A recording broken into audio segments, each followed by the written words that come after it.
Eli, lama sabactani, fueron las últimas palabras que pronunció nuestro Señor Jesucristo cuando estaba colgado en la cruz.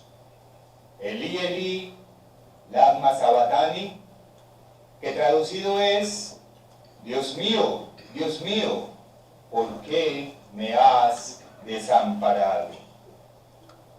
Vayamos al Evangelio de Mateo, por favor, si me desean acompañar, en el capítulo 27 del Evangelio de Mateo.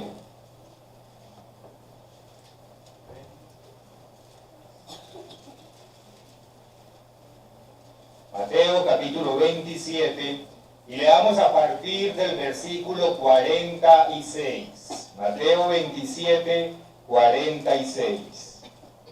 Cerca de la hora novena, Jesús clamó a gran voz diciendo: Elí, Elí, lama sabactani, esto es: Dios mío, ¿por qué me has desamparado? Versículo 47. Algunos de los que estaban allí decían al oírlo: a Elías llama a este. Y al instante, corriendo uno de ellos, tomó una esponja y la empapó de vinagre, y poniéndola en una caña, le dio a beber. Pero los otros decían: deja, veamos si viene Elías a librarle. Mas Jesús, habiendo otra vez clamado a gran voz, entregó el Espíritu. Una pregunta que nos surge aquí respecto de estas palabras que pronunció nuestro Señor Jesucristo, las últimas palabras que pronunció justo antes de morir, es: ¿desamparó o abandonó el Padre a Cristo cuando estaba en la cruz? Él lo pronunció: Elí, Elí, lama sabactani, Dios mío, ¿por qué me has desamparado? Desamparó o abandonó, en este caso se pueden aplicar como sinónimos el Padre a nuestro Señor Jesucristo cuando estaba en la cruz. Para entender bien estas palabras, es importante entender a profundidad de qué era lo que nuestro Señor Jesucristo estaba haciendo en ese momento colgado en la cruz.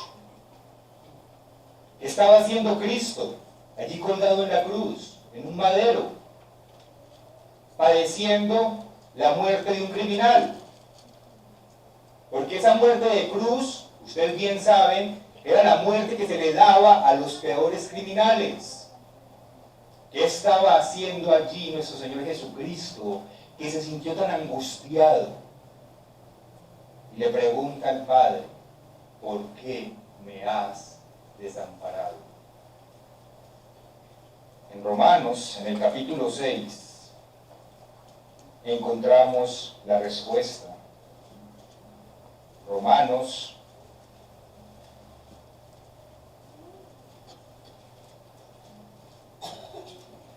capítulo 6, y leamos, capítulo 5.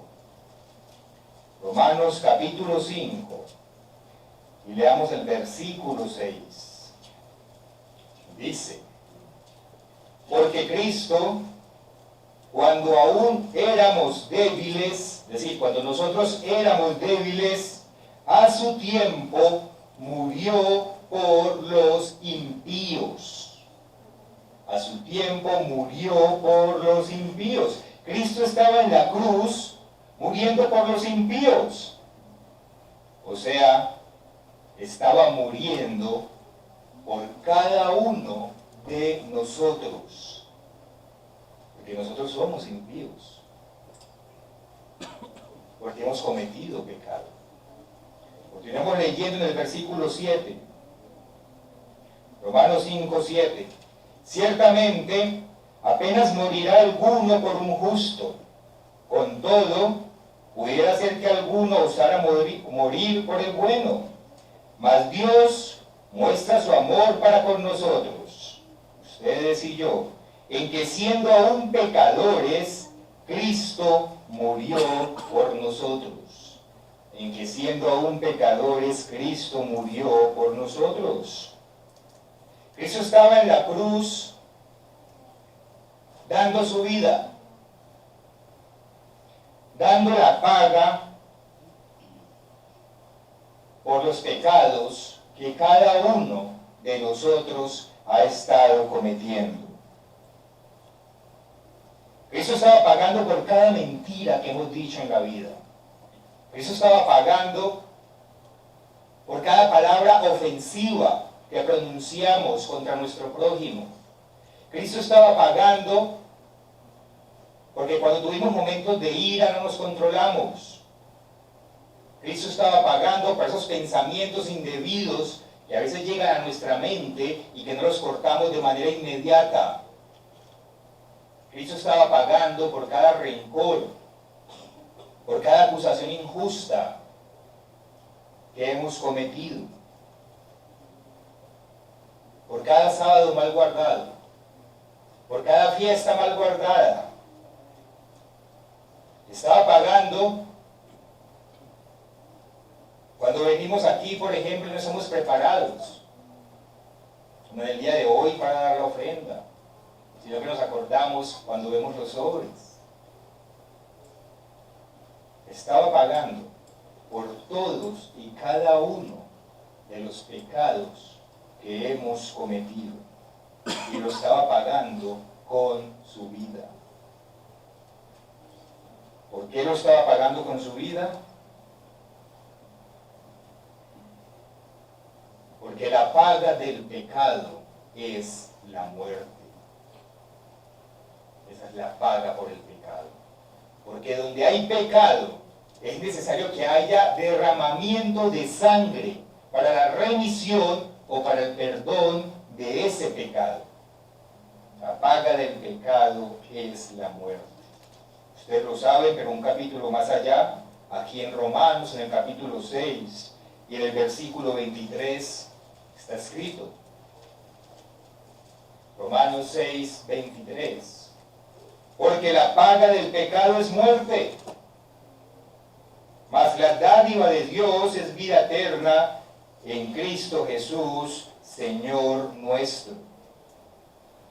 Si la paga del pecado es muerte, entonces Cristo debía morir. Pero no por sus propios pecados, porque Cristo nunca pecó.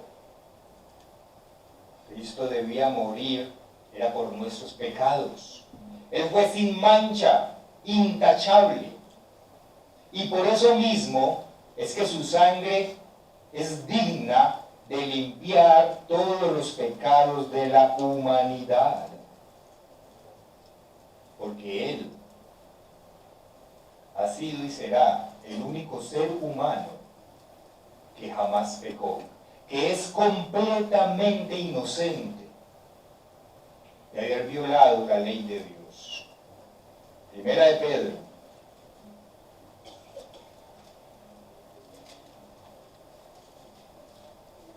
Primera de Pedro, capítulo 2, y leamos el versículo 21 en adelante. Primera de Pedro, capítulo 2, versículo 21. Pues para esto fuisteis llamados, porque también Cristo padeció por nosotros, dejándonos ejemplo para que sigáis sus pisadas. Dice el versículo 2, el cual no hizo pecado, no cometió pecado, ni se halló engaño en su boca, quien cuando le maldecían, no respondía con maldición, cuando padecía, no amenazaba, sino que se encomendaba a la causa de aquel que juzga justamente. Versículo 24, quien llevó él mismo nuestros pecados en su cuerpo sobre el madero, He ahí lo que estaba haciendo Cristo colgado en la cruz, llevando en su cuerpo nuestros pecados, para que nosotros, estando muertos, porque la paga del pecado es muerte, para que nosotros, estando muertos a los pecados, vivamos a la justicia, y por cuya herida fuisteis sanados. Entonces, aunque nuestro Señor Jesucristo no cometió pecado, fue tratado como un pecador, padeció como un pecador, fue humillado como si fuese un pecador.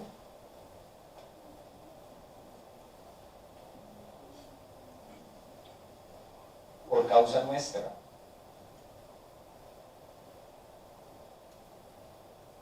Se colgó en el madero por nosotros. Y eso está confirmado en 2 de Corintios, en el capítulo 5. 2 de Corintios, capítulo 5, versículo 21. Dice 2 Corintios 5, 21. Al que no conoció pecado, por nosotros lo hizo pecado, para que nosotros fuésemos hechos justicia de Dios en él. Y hay una versión que me gusta mucho cómo traduce este versículo. Es la traducción del lenguaje actual, que me parece que lo interpreta con mucha claridad. Dice así: Cristo nunca pecó, pero Dios lo trató como si hubiera pecado para declararnos inocentes por medio de Cristo. Lo trataron como si fuese un pecador, para que entonces nosotros fuésemos justificados, fuésemos encontrados inocentes. Cristo era tan inocente que el mismo Poncio Pilato, que ni siquiera era judío, se percató de su inocencia. Vayamos al Evangelio de Lucas. Vamos a ir a algunas escrituras hoy, porque vamos a repasar mucho todo esto que hay alrededor de la Pascua y de los panes sin levadura, en el sentido espiritual. Lucas capítulo 23. Y miremos esa inocencia de Cristo, cómo era evidente, aún para un pecador como Poncio Pilato. Lucas 23, versículo 13, en adelante, dice: Entonces Pilato, convocando a los principales sacerdotes, a los gobernantes y al pueblo, les dijo: Me habéis presentado a este, es decir, a Cristo, como un hombre que perturba al pueblo, pero habiéndole interrogado yo delante de vosotros, no he hallado en este hombre delito alguno de aquellos de que le acusáis. Poncio Pilato, gobernador de este mundo, probablemente corrupto hasta la médula, y no halló a Cristo culpable de nada. Versículo 15, y ni aun Herodes, porque os remití a él, y aquí nada digno de muerte ha hecho este hombre. Le soltaré pues, después de castigarle. Versículo 17, y tenía necesidad de soltarles uno en cada fiesta. Mas toda la multitud dio voces a una diciendo: Fuera con este, y suéltanos a Barrabás. Este, es decir, Barrabás, había sido echado en la cárcel por sedición en la ciudad y por un homicidio.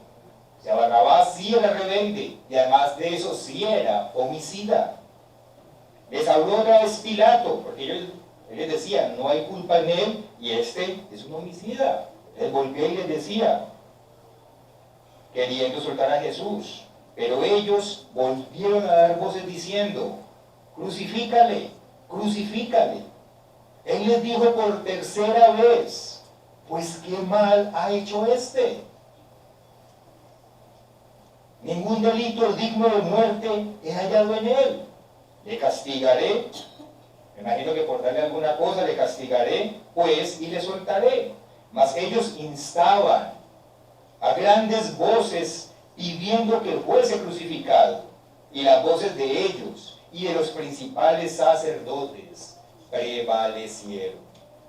Entonces Pilato sentenció que se hiciese lo que ellos pedían y le soltó a aquel que había sido echado en la cárcel por sedición y homicidio, es decir, a Barrabás, a quien habían pedido, y entregó a Jesús a la voluntad de ellos. Y es interesante porque aquí hay cierto simbolismo en este hecho de soltar al pecador y al homicida, que es Barrabás, y de condenar al inocente, que es nuestro Señor Jesús. Porque eso era precisamente lo que estaba haciendo Jesús. ¿Qué estaba haciendo Jesús? Tomando el lugar de los pecadores. Bien, ahí se ve reflejado ese simbolismo. Eso es lo que estaba haciendo Jesús, tomando el lugar de aquellos que sí hemos pecado, de aquellos que sí hemos violado una y otra vez su ley. Volvamos al capítulo 5 de Romanos.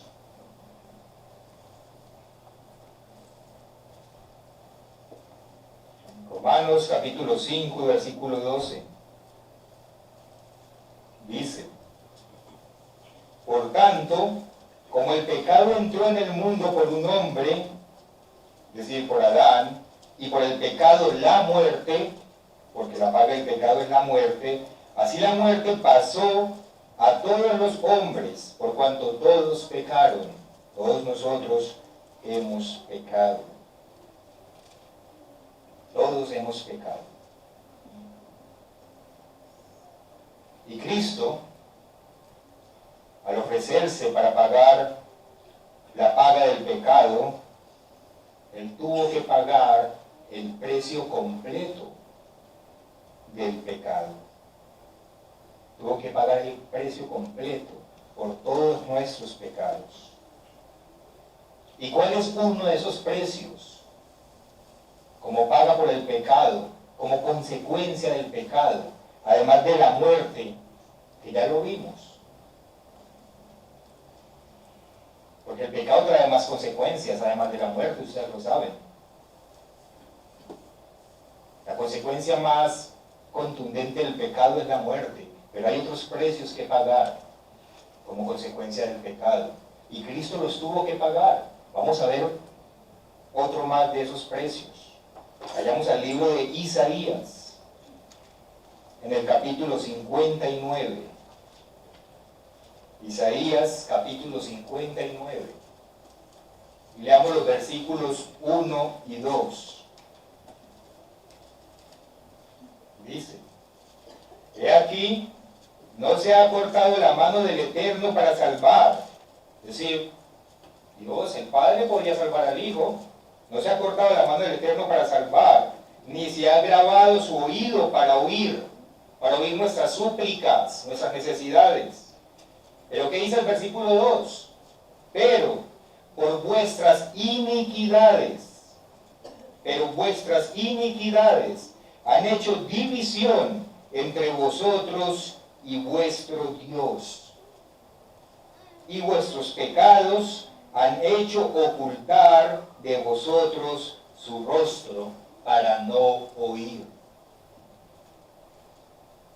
Vuelvo y leo: nuestras iniquidades hacen división entre nosotros y nuestro Dios. Versículo 9 del mismo capítulo 59 de Isaías. Por esto se alejó de nosotros la justicia y no nos alcanzó la rectitud. Esperamos luz y aquí tinieblas, resplandores y andamos en oscuridad. Palpamos la pared como ciegos y andamos a tienta como sin ojos. Tropezamos a mediodía como de noche. Estamos en lugares oscuros como muertos. Gruñimos como osos todos nosotros y gemimos lastimeramente como palomas. Esperamos justicia y no la hay.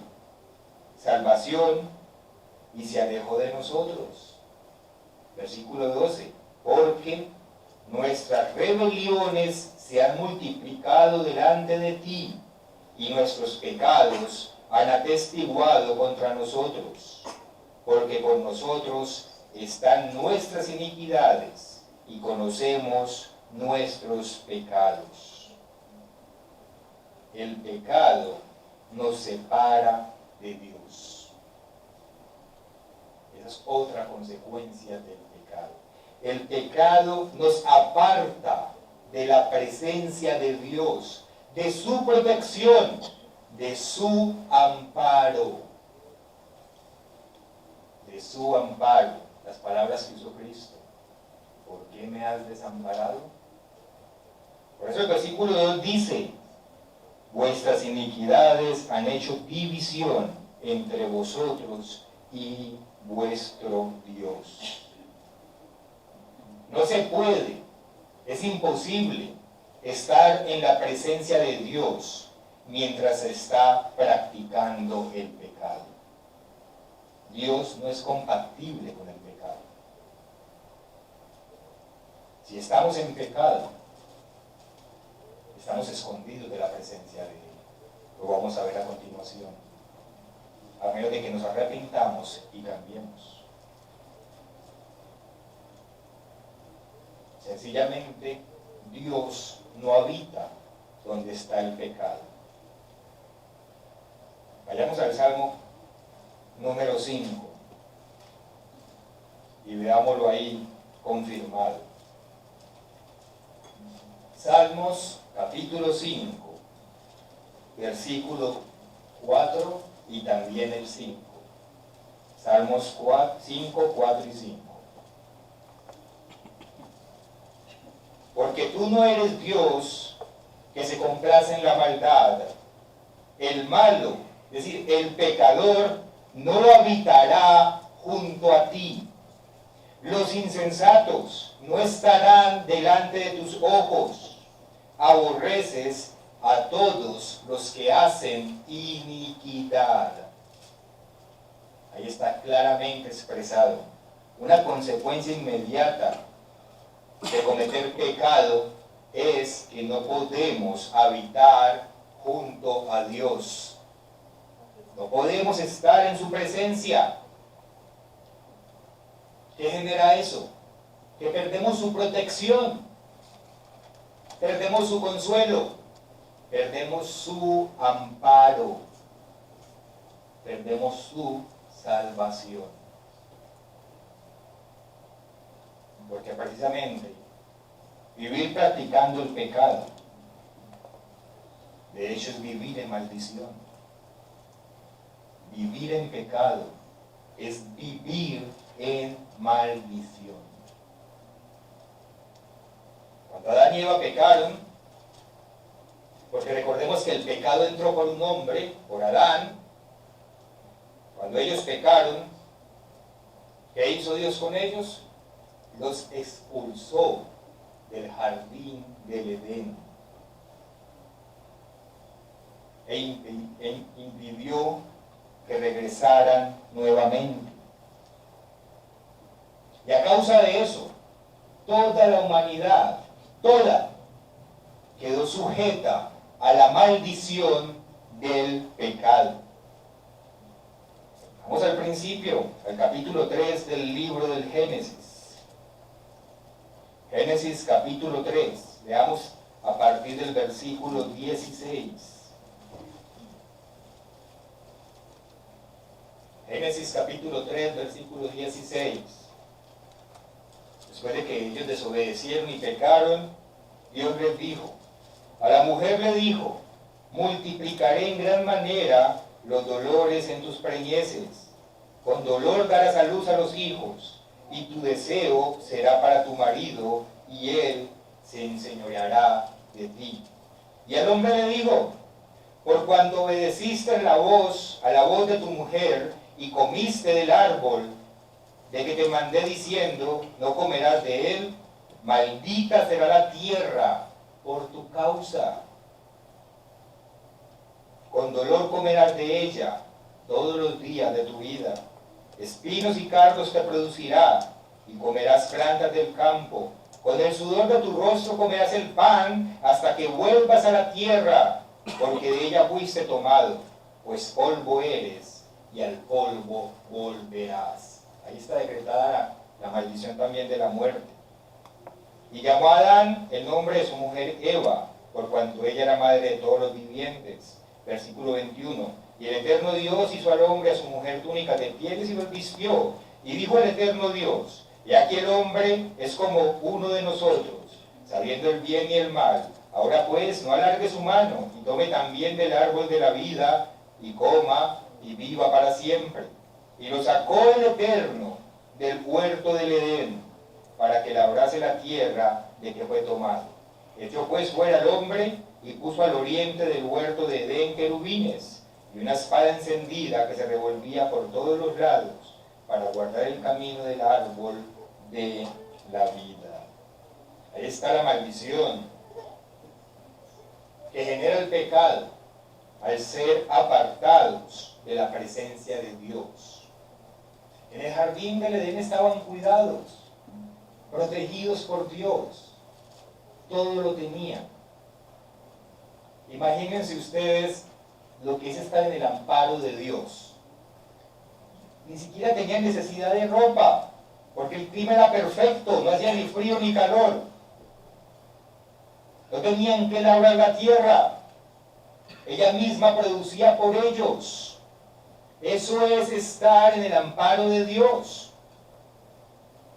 Pero por el pecado fueron expulsados de allí, quedaron desamparados. ¿Y qué pasó? Un poquito más adelante, cuando Caín pecó y cometió asesinato en contra de su hermano Abel. Capítulo 4, versículo 9. Exactamente lo mismo. El Eterno dijo a Caín: ¿dónde está Abel, tu hermano? Y respondió él: no sé, ¿soy acaso guarda de mi hermano? Se responde con soberbia. Una actitud muy común cuando uno comete pecado. Volverse soberbio, excusarse con mentiras. Y él le dijo: ¿qué has hecho? La voz de la sangre de tu hermano clama a mí desde la tierra. Ahora pues, maldito. Consecuencia del pecado, maldición. Maldito seas tú de la tierra, que abrió su boca para recibir de tu hermano, de tu mano la sangre de tu hermano. Cuando labres la tierra, no te volverá a dar su fuerza. Errante y extranjero serás en la tierra. Y dijo Caín al Eterno: grande es mi castigo para ser soportado. He aquí, me echas hoy de la tierra, y de tu presencia me esconderé. El que vive practicando el pecado no puede estar en la presencia del Eterno. Y será errante y extranjero en la tierra, y se siente desamparado, porque ¿qué dice? Y sucederá que cualquiera que me hallare me matará. Se siente con miedo, abandonado, desamparado, porque de hecho así estaba quedando, desamparado al no estar bajo la presencia del Creador. El desamparo entonces es otra paga del pecado, otra consecuencia del pecado. Es parte de la maldición por transgredir o por desobedecer la ley de Dios. Perder el amparo, la protección del Eterno. En 1 de Juan, en el capítulo 3, vamos a repasar una definición que allí encontramos. 1 de Juan, capítulo 3 y versículo 4. Todo aquel que comete pecado infringe también la ley, pues pecado es infracción de la ley. Es una definición que nosotros conocemos muy bien, en la cual Dios mismo nos dice que es pecado. Pecado no es otra cosa más que infringir, transgredir, violar toda la ley de Dios, es decir, su palabra. Y esa infracción de la ley, es decir, ese pecado, entonces genera la maldición de no habitar junto a Dios. Genera la maldición de perder el amparo de Dios, la maldición de sufrir el abandono de Dios. Deuteronomio capítulo 28.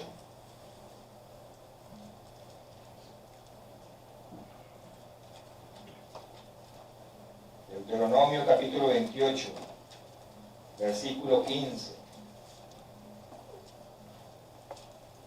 El título que le ponen aquí no inspirado es Consecuencia de la desobediencia, y de eso habla.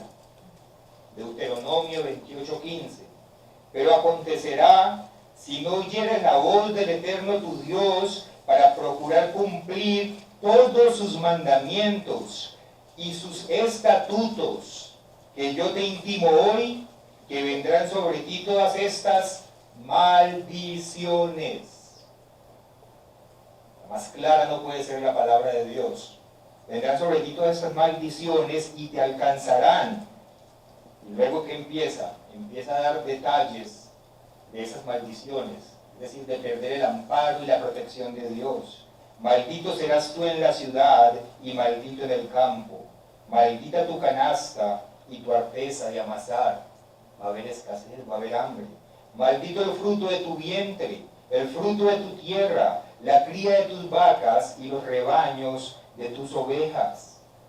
Maldito serás en tu entrar y maldito en tu salir. El Eterno enviará contra ti la maldición, quebranto y asombro en todo cuanto pusieres mano y hicieres, hasta que seas destruido y perezcas. Consecuencia del pecado, la muerte. Perezcas pronto a causa de la maldad de tus obras, por las cuales me habrás dejado. Porque el pecado nos hace dejar a Dios. Versículo 22. El Eterno te herirá de tisis, de fiebre, de inflamación y de ardor, con sequía, con calamidad repentina y con añublo, y te perseguirán hasta que perezcas. Y los cielos que están sobre tu cabeza serán de bronce, es decir, no va a haber lluvia. Y la tierra que está debajo de ti de hierro, dura, difícil de trabajar. Dará el Eterno por lluvia a tu tierra polvo y ceniza. De los cielos descenderán sobre ti hasta que perezcas. Versículo 27. El Eterno te herirá con úlcera de Egipto, con tumores, con sarna y con comezón de que no pueda ser curado. Vamos a estar enfermos. Versículo 28. El Eterno te herirá con locura, ceguera y turbación de espíritu. Cuando pecamos, vamos a tener turbación de espíritu, vamos a andar con miedo, con angustia, intranquilos, sin reposo, como perseguidos.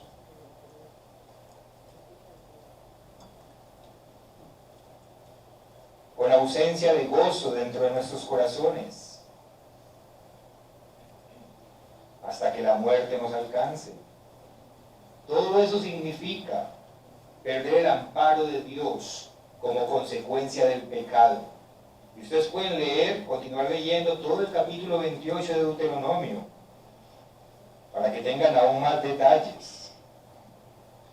Detalles de lo que es sufrir,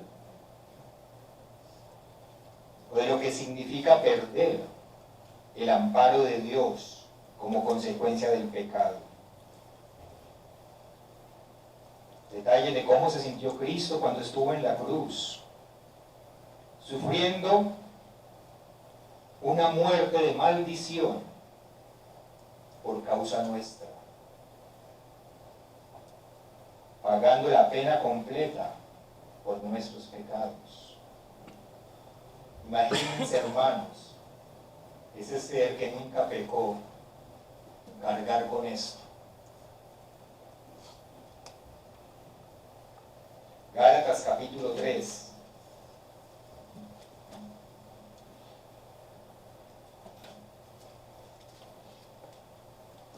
Gálatas capítulo 3, versículo 13.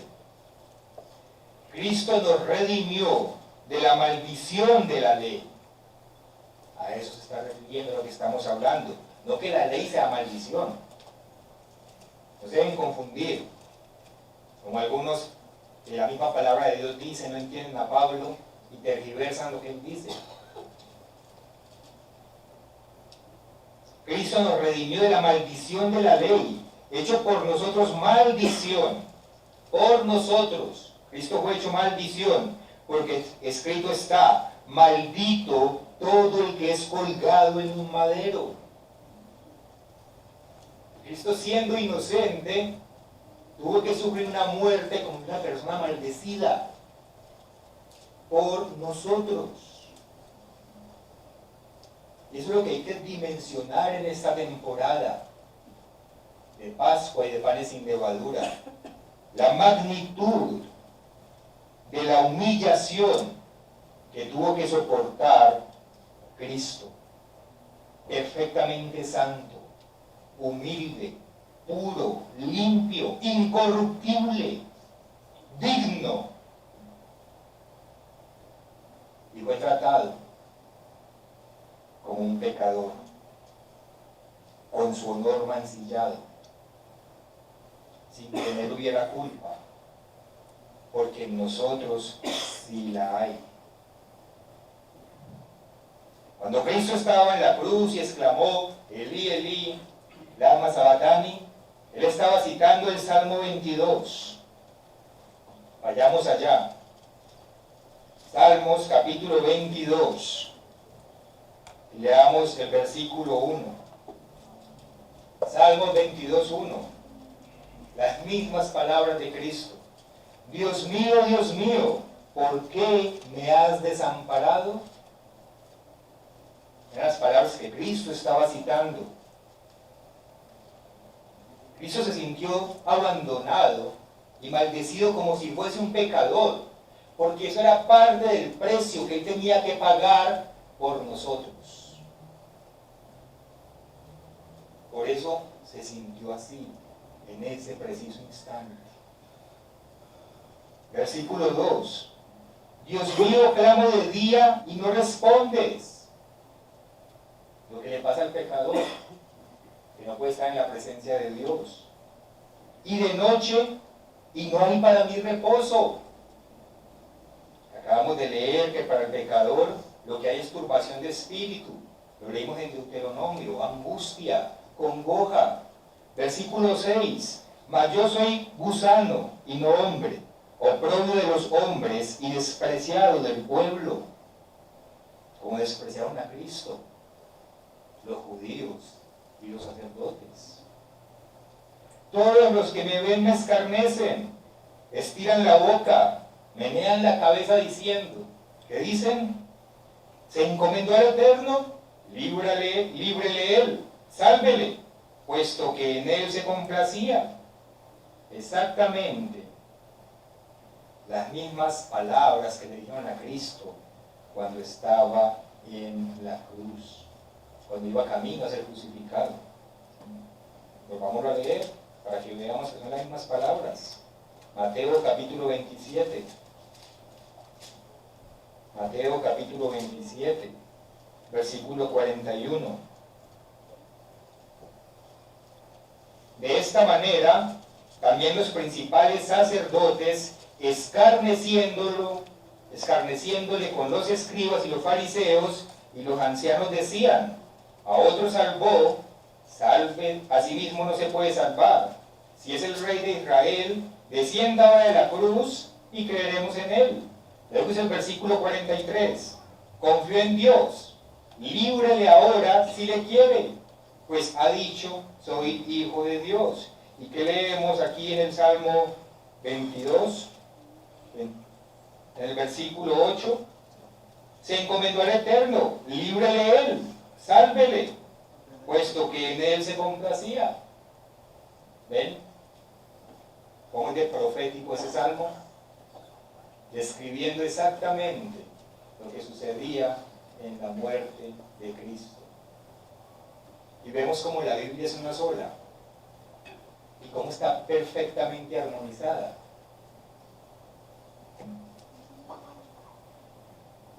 Pero en ese momento, Dios no lo iba a librar.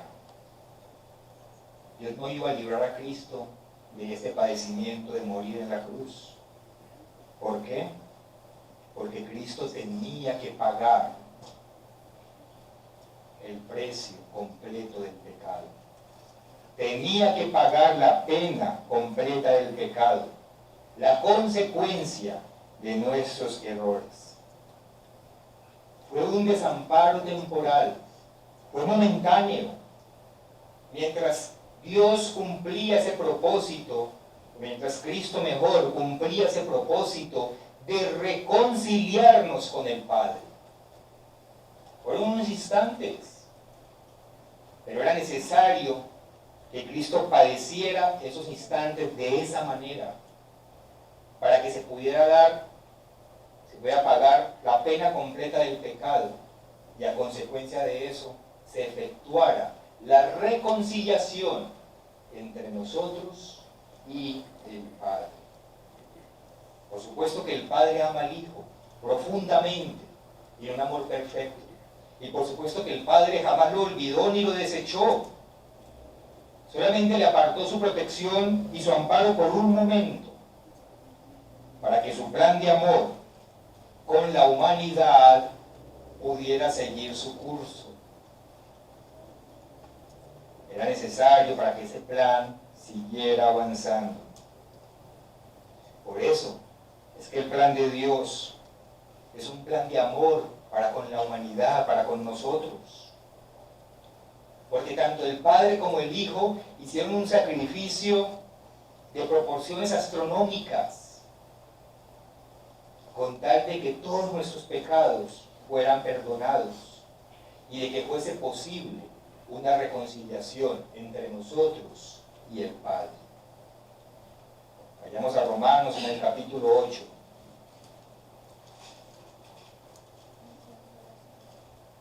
Romanos capítulo 8. Y leamos a partir del versículo 32. Romanos 8, 32. Refiriéndose al Padre: el que no escatimó ni a su propio Hijo, sino que lo entregó por todos nosotros, ¿cómo no nos dará también con Él todas estas cosas? ¿Quién acusará a los escogidos de Dios? Dios es el que justifica. ¿Quién es el que condenará? Cristo es el que murió, mas aún el que también resucitó, el que además está a la diestra de Dios, el que también intercede por nosotros. Esa es la reconciliación que hizo Cristo entre nosotros y el Padre al morir en la cruz. Y aún ahora está sentado a la diestra de Dios, intercediendo por nosotros, abogando por el perdón de nuestros pecados. Colosenses capítulo 1.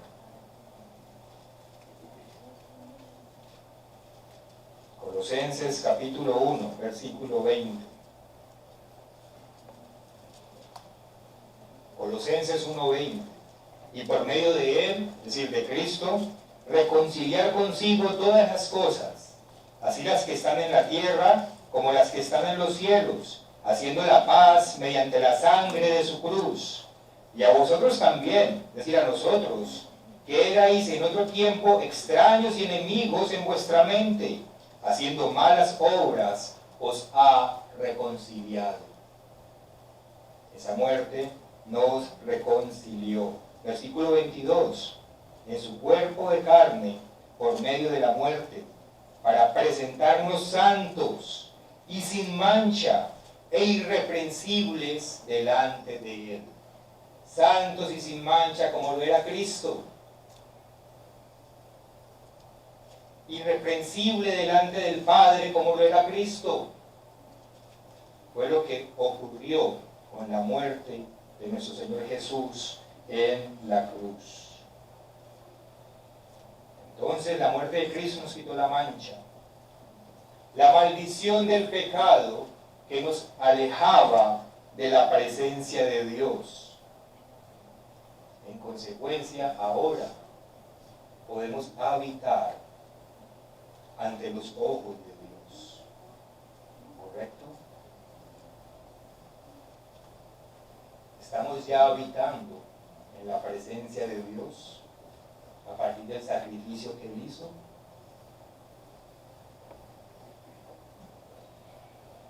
Ahora, aún hay pecado que mora en nosotros y que nos deja desamparados porque no podemos estar ante el Padre. A partir de que nosotros aceptamos el sacrificio de nuestro Señor Jesucristo en nuestra vida, ya no estamos más solos. Ya no estamos solos. Ya no estamos desamparados. Ni tiene por qué haber angustia en nuestro espíritu, ni temor, ni miedo, ni perturbación. Porque a partir de que aceptamos la muerte de Cristo en nuestra vida, y lo conmemoramos hace un día en la Pascua, a partir de ese momento, estamos en la presencia del Eterno y su voz llega a nosotros. ¿Y qué nos dice esa voz de Dios? Isaías capítulo 41. Isaías capítulo 41, versículo 13. Esa voz nos dice: porque yo el Eterno soy tu Dios, que te sostiene de tu mano derecha y te dice, no temas, yo te ayudo.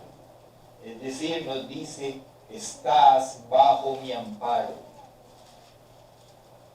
estás bajo mi protección, no temas, yo te ayudo.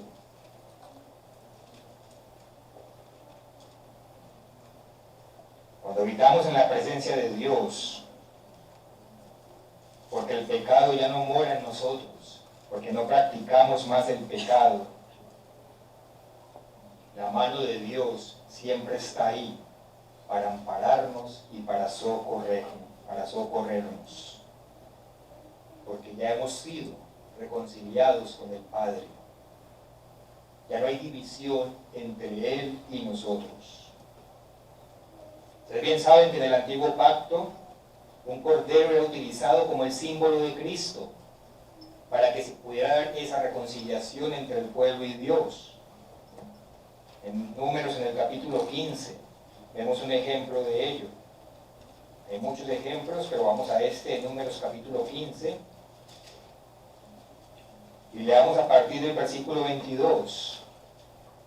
Dice, Números 15, 22, y cuando errareis y no hiciereis todos estos mandamientos que el Eterno ha dicho a Moisés, todas las cosas que el Eterno os ha mandado por medio de Moisés, desde aquel día que el Eterno lo mandó, y en adelante por vuestras edades, si el pecado fue hecho por yerro, con ignorancia de la congregación, toda la congregación ofrecerá un novillo para holocausto en olor grato al Eterno, con su ofrenda y su libación conforme a la ley, y un macho cabrío en expiación. Y el sacerdote hará expiación por toda la congregación de los hijos de Israel, y les será perdonado, porque hierro es, y ellos traerán sus ofrendas, ofrenda encendida al Eterno, y sus expiaciones delante del Eterno por sus hierros. Y será perdonada o perdonado a toda la congregación de los hijos de Israel, y el extranjero que mora entre ellos, por cuanto es hierro de todo el pueblo. Si una persona pecare por hierro, ofrecerá una cabra de un año para expiación. El sacerdote hará expiación por la persona que haya pecado por hierro, cuando pecare por hierro delante del Eterno. Luego que dice, la reconciliará y le será perdonado. En esa época, en el antiguo pacto, se usaba entonces el sacrificio de este animal para perdonar los pecados del pueblo y así reconciliar al pueblo con Dios. Y eso bien sabemos que simplemente era una sombra de lo que vivimos ahora bajo el nuevo pacto. Era una sombra de lo que Cristo vino a hacer cuando se entregó como Cordero Pascual por nosotros. Hebreos capítulo 9, versículo 11. Hebreos 9:11. Pero estando ya presente Cristo, ya en el nuevo pacto, sumo sacerdote de los bienes venideros, por el más amplio y más perfecto tabernáculo, no hecho de manos, es decir, no de esta creación, y no por sangre de machos cabríos ni de becerros, sino por su propia sangre, entró una vez para siempre en el lugar santísimo, habiendo obtenido eterna redención. Porque si la sangre de los toros, como lo leímos ahora en Números, y de los machos cabríos, y las cenizas de la becerra rociadas a los inmundos, santifican para la purificación de la carne, cuánto más la sangre de Cristo, el cual mediante el Espíritu Eterno se ofreció a sí mismo sin mancha a Dios, limpiará vuestras conciencias de obras muertas para que sirváis al Dios vivo. Así que, por eso, es mediador de un nuevo pacto, Cristo, para que, interviniendo muerte, para la remisión de las transgresiones que había bajo el primer pacto, los llamados, nosotros, reciban la promesa de la herencia eterna.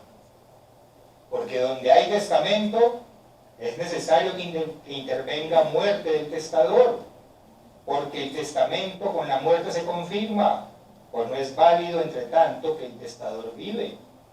Donde ni aún el primer pacto fue instituido sin sangre, porque habiendo anunciado Moisés todos los mandamientos de la ley a todo el pueblo, tomó la sangre de los becerros y de los machos cabríos, con agua, lana escarlata y hisopo, y roció él mismo el libro, y también a todo el pueblo, diciendo: esta es la sangre del pacto que Dios os ha mandado.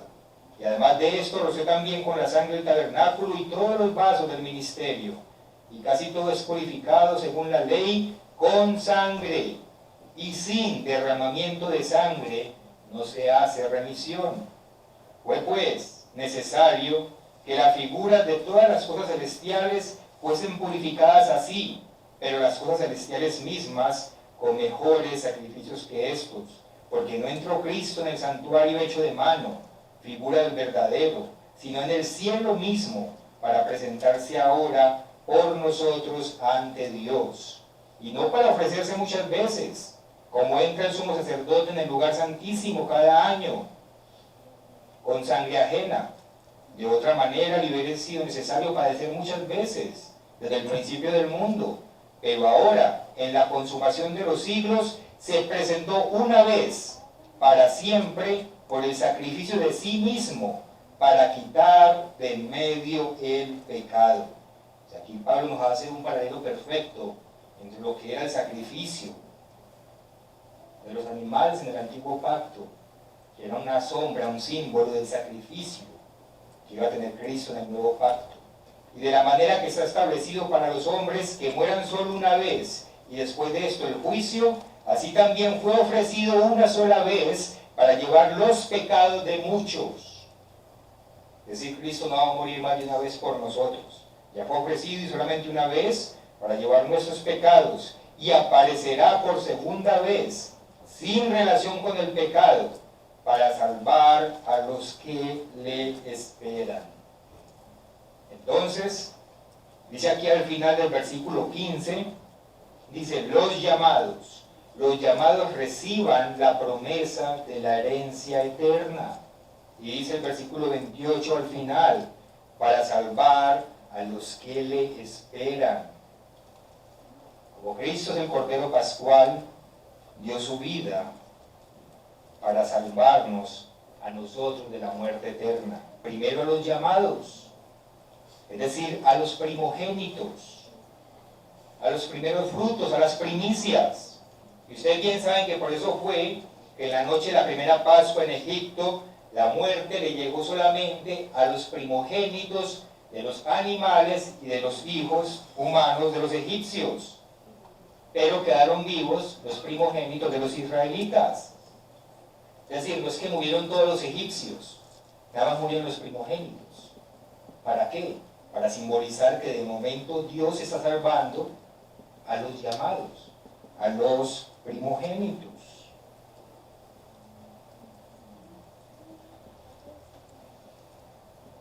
Repasemos esa escritura para que vayamos terminando. Vayamos a Éxodo capítulo 12. Éxodo capítulo 12.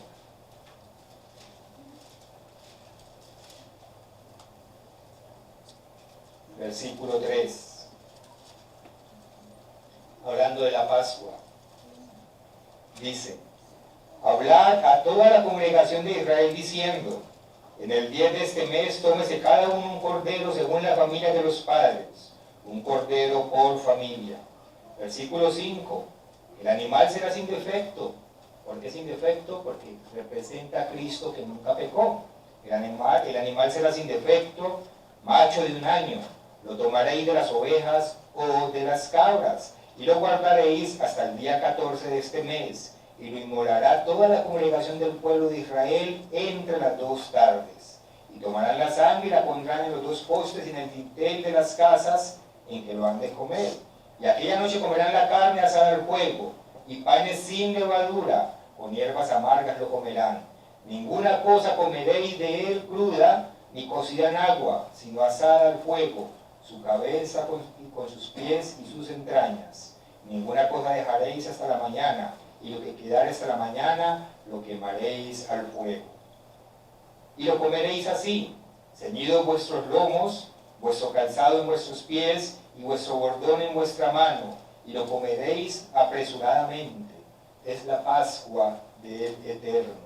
Pues yo pasaré aquella noche por la tierra de Egipto, y heriré a todo primogénito en la tierra de Egipto, así de los hombres como de las bestias, y ejecutaré mis juicios en todos los dioses de Egipto, yo el Eterno, y la sangre os será por señal en las casas donde vosotros estéis, y veré la sangre, y pasaré de vosotros, y no habrá en vosotros plaga de mortandad cuando hiera la tierra de Egipto. Esta sangre de ese cordero marcaba la casa, y en consecuencia el Eterno le salvaba la vida al primogénito de esa casa. La instrucción la siguieron los israelitas, y ellos no perecieron, los hijos de ellos, mas sí perecieron los primogénitos de los egipcios.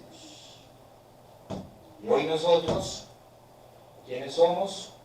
Somos los primogénitos. Es decir, que nosotros sin la sangre de Cristo vamos a morir.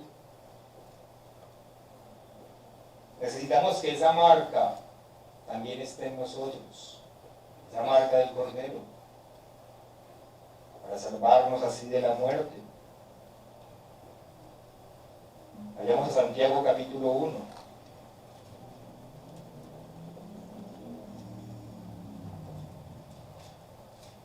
Santiago capítulo 1, versículo 17. Toda buena dádiva y todo don perfecto desciende de lo alto, del Padre de las luces, en el cual no hay mudanza ni sombra de variación. Él de su voluntad nos hizo nacer por la palabra de verdad, para que seamos primicias de sus criaturas. Ahí está, para que seamos primicias de sus criaturas. Y volviendo a Hebreos, un poquitico más atrás, en el capítulo 12, y versículo 22, leemos, Hebreos 12, 22. Porque no os habéis acercado al monte de Sión, a la ciudad del Dios vivo, sino que os habéis acercado al monte de Sión, a la ciudad del Dios vivo, Jerusalén la celestial, a la compañía de muchos millares de ángeles. ¿A dónde? a la congregación de los primogénitos que están inscritos en los cielos. A Dios el juez de todos, a los espíritus de los justos hechos perfectos. ¿En quién? En Cristo Jesús. Entonces esto fue lo que Cristo nos dio por gracia. Nos dio a cada uno de nosotros, a los primogénitos, a los llamados, nos dio acceso a la presencia de Dios, a su amparo. Nos dio acceso a la vida eterna, salvándonos de la muerte, lo cual bien sabemos que es el regalo más precioso que cualquier ser humano pueda recibir. Por eso, a continuación se nos amonesta, versículo 25, miremos, que no desechemos al que habla, porque si no escaparon aquellos que desecharon al que amonestaba en la tierra, mucho menos nosotros si desecharemos al que amonesta desde los cielos. Y en el capítulo 10, en el versículo 26, también se nos amonesta. Porque si pecáramos voluntariamente, prestemos atención a esas palabras, porque si pecáramos voluntariamente, después de haber recibido el conocimiento de la verdad, ya no queda más sacrificio por los pecados. Porque Cristo no se va a volver a crucificar por ninguno de nosotros, después de que ya nos llamó y nos mostró la verdad. ¿Qué queda? Una horrenda expectación de juicio y de hervor de fuego que ha de devorar a los adversarios. El que viola la ley de Moisés, por el testimonio de 2 o 3 testigos, muere irremisiblemente. La paga del pecado que es la muerte. Pero luego dice el versículo 29, ¿cuánto mayor castigo pensáis que merecerá el que pisoteare al Hijo de Dios y tuviere por inmunda la sangre del pacto en la cual fue santificado e hiciere afrenta al Espíritu de gracia? Y esa es una amonestación para nosotros, que ya hemos sido perdonados, de no poder pisotear la sangre de ese Cordero Pascual. Hoy, justamente un día después de la Pascua, estamos celebrando el primer día de la semana de los panes sin levadura. ¿Qué simboliza esta semana para nosotros que hoy comienza? Simboliza nuestra vida en la presencia de Dios, porque hemos sacado la levadura, es decir, el pecado, de nuestros cuerpos y de nuestros hogares. Eso es lo que simboliza. Simboliza habitar en la presencia de Dios, habitar junto a Dios.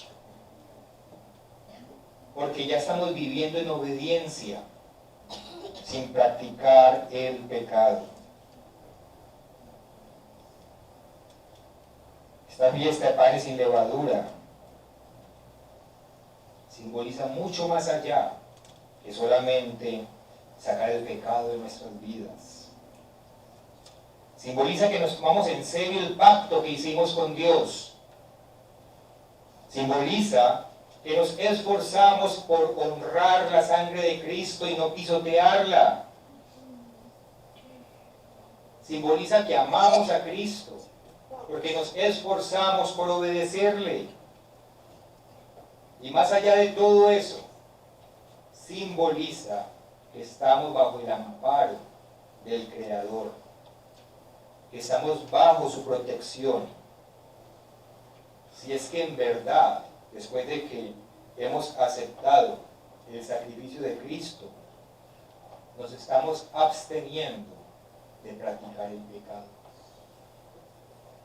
Si es que en verdad estamos obedeciendo, entonces esta fiesta simboliza que estamos en la presencia y bajo el amparo de nuestro Creador, habitando frente a sus ojos.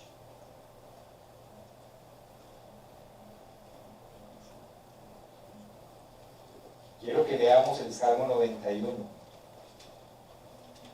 que refleja esa situación de estar bajo Dios, bajo su amparo, y que es muy famoso. Salmo 91, versículo 1. El que habita al abrigo del Altísimo morará bajo la sombra del Omnipotente. El que no peca está cobijado por la sombra de Dios.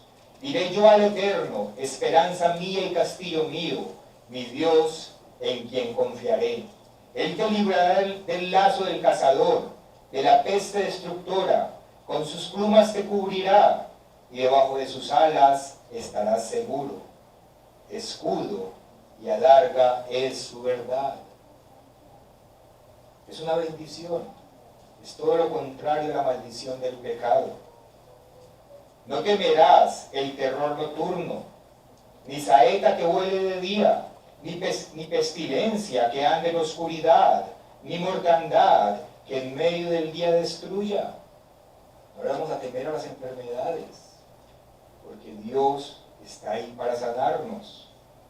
Caerán a tu lado 1000 y 10.000 a tu diestra, mas a ti no llegará. Ciertamente con tus ojos mirarás y verás la recompensa de los impíos.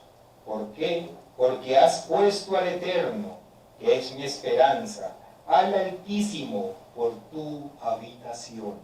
Habitamos ante Él. No te sobrevendrá mal, ni plaga tocará tu morada, pues a sus ángeles mandará acerca de ti, que te guarden en todos tus caminos. En las manos te llevarán, para que tu pie no tropiece en piedra. Sobre el león y el áspid pisarás, hollarás al cachorro del león y al dragón, por cuanto en mí ha puesto su amor, yo también lo libraré. Le pondré en alto, por cuanto ha conocido mi nombre. Me invocará. Alabamos al Padre, y que dice, y yo le responderé. Con él estaré yo en la angustia. Lo libraré y lo glorificaré. ¿Ve cómo se compagina la palabra de Dios? Estar en obediencia a Dios es estar bajo su amparo. Lo saciaré de larga vida y le mostraré mi salvación. Elí, Elí, lama sabactani. Dios mío, ¿por qué me has desamparado?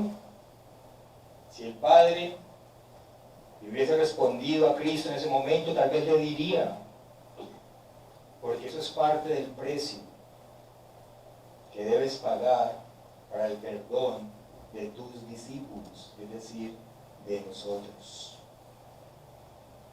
Porque es necesario ese sacrificio momentáneo por amor a aquellos que te siguen.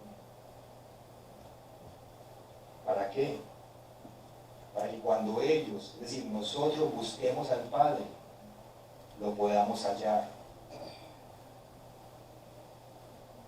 Cristo pagó momentáneamente ese desamparo para que nosotros no tengamos que pagarlo.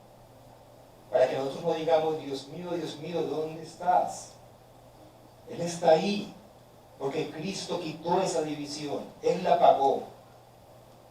Y así cuando clamemos a Él, Él nos va a escuchar, como lo leímos en el Salmo. Nos va a ayudar, lo vamos a hallar. Y de paso, vamos a hallar la salvación, es decir, la vida eterna.